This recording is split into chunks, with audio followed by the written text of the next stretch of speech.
What is going on in Houston, Texas, H-Town, baby? It's Friday, a new set of videos, and today we're going to talk about the 5 keys that can really help the Texans not go 0-3. I know what you guys are thinking.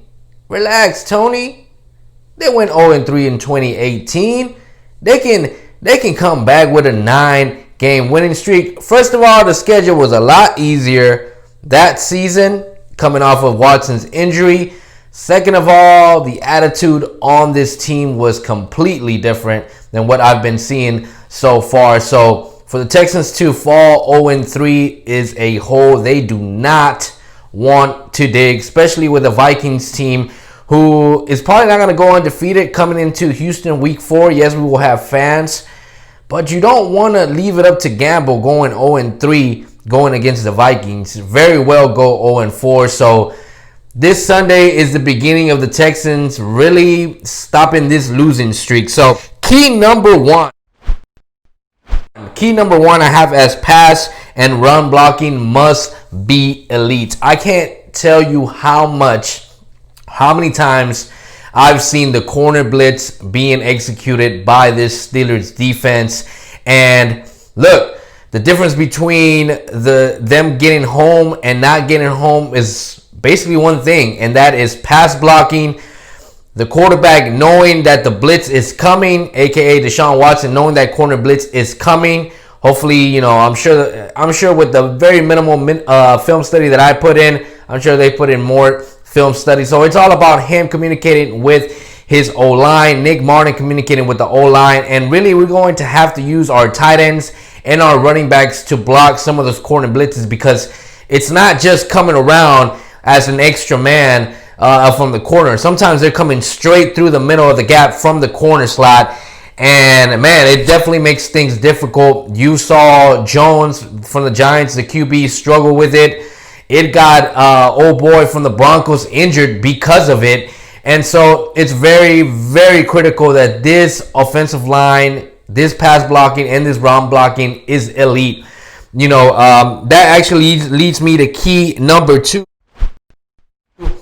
which is actually creating lanes for this running game. If you do not create a running game against the Steelers, you're going to have a long day, because yes, although Jones was able to throw the ball downfield against the Steelers in week 1, the Steelers are adjusting. They're becoming better, and their defense compared from week 1 to week 2 with pass blocking, it definitely looked a lot better. Now, give credit, the quarterback for the Broncos did go injured, so whatever you want to say there, but it is very important that we establish a running game. I said the same thing about the Ravens last week, and it's not going to stop. You traded your best wide receiver, one of the best wide receivers in the NFL, to bring in David Johnson, and for you to have no production for him is really not something you can afford to do. You have to get him involved. You have to create lanes for this running game. That's how you're going to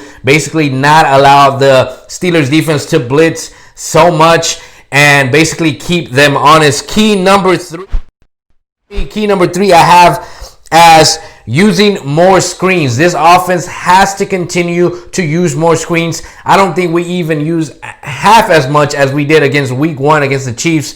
So one of the things that I noticed when that pressure was coming, Jones for the Giants was able to dump that off to his running back on screen plays, create some screen plays. Some of them were broken plays, looked like screen plays, and the running back was just able to gash them. What happens is they pressure the box, they all come down the center or the side, that middle section of the field is basically open. So whether you feed the tight end on a screen, whether you feed a wide receiver, whether you feed your running back on a check down, those are things that the Texans are going to have to do in this game if they want to compete, if they don't want to go 0-3. Key number 4 is to cause turnovers. Look, in week 1, the Giants defense did not play Ben Roethlisberger that great. I think at one point I only saw 1 sack, and that was because Ben held the ball more than 10 seconds. But the offensive line that the Steelers have is a great offensive line. What they do to establish the run, what they do to allow Ben Roethlisberger to have time to throw, to Claypool, to throw to Washington, to throw to Juju. I mean, it's very impressive what the Steelers have on their end. And so for our teams, we're going to have to cause turnovers. Now, some of the turnovers that the Steelers have had this season have come from fumbles. One of them was a screenplay. I believe that one was the wide receiver wasn't able to get control of the ball. There was a fumble, and the Broncos were able to basically recover it. With the Giants, one of them was the running back Snell, who's also a good running back. And basically they went and snatched the ball from him while he was running. Two things that don't necessarily happen. So that means that it's very rare for the Steelers to cause turnovers. So the only thing that I could say about causing turnovers is going to be to really create pressure on Ben Roethlisberger, which means our defense has to get home. The way that they corner blitz, we might have to do some of that on our own. And then the other thing is, I did notice against the Broncos, Ben Roethlisberger was going to the outside quite a lot to his wide receivers, and it was really 50-50 balls, which I think our corners are a lot better than the Broncos or the Giants. So I would say that our corners have a bigger chance to create a play in those 50-50 balls that Ben Roethlisberger will throw from time to time. And then the key number 5 is to stop the running game. Like I said, their offensive line does a great job to pass protect with Ben Roethlisberger. They do a great job to run the ball. James Conner, who was injured in the first game, came back week 2 and put up numbers.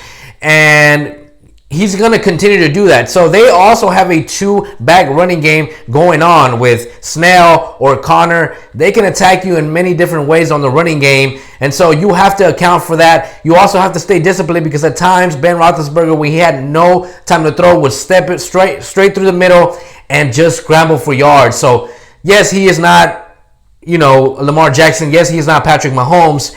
But if you give him that space, just like Tom Brady, he's going to take up that yardage no matter how slow, he climbs up the field. So these are my 5 keys for the Houston Texans to not go 0-3. I hope that they really implement these and they get a dub. Hey, you know what it is, baby? Today, it is a Friday, and you know what we rep on this channel every goddamn day. It is H-Town, baby. Let's get it. Blah!